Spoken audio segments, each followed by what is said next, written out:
Ako se osjećaš kao da si zaglavljen u životu i ne znaš kako da pomogneš sebi da napreduješ, vjerovatno nedostaje 6 malih navika koje će promijeniti tvoj život. Na kraju ću ti pokazati kako ih implementirati u svoj dnevni rutan, ali prvo moramo shvatiti zašto su one toliko bitne. Ja sam stručni savjetnik za lični razvoj i danas sam tu da ti pomožem da razviješ mentalnu snagu potrebnu za postizanje tvojih ciljeva.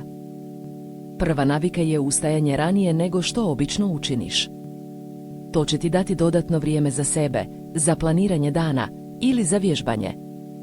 Poznati američki investitor čak je rekao da ustajanje u 4 ujutro daje njegovim danima nepobjedivu prednost. Druga navika je vođenje dnevnika. Kroz pisanje o svojim ciljevima, mislima i osjećajima možeš bolje shvatiti sebe i svoje potrebe.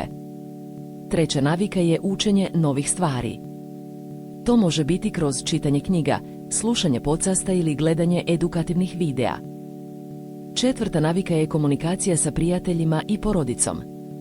Socijalne veze su ključne za naš mentalni zdravlje i sreću. Peta navika je aktivno slušanje. To znači da se moramo potruditi da razumijemo druge i njihove perspektive, a ne samo da čekamo da se umiješamo u razgovor.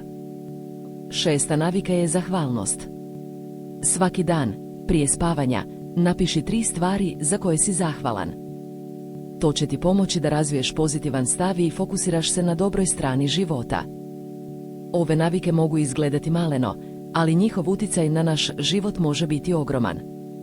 Različiti ljudi koji su ih primijenili u svoj dnevni rutan izvještavaju o velikim promjenama u svom mentalnom stanju i sposobnosti da postignu svoje ciljeve. Na kraju ću ti pokazati kako ih implementirati u svoj dnevni rutan, pa ako si spreman da započneš put ka promjeni, ostani do kraja.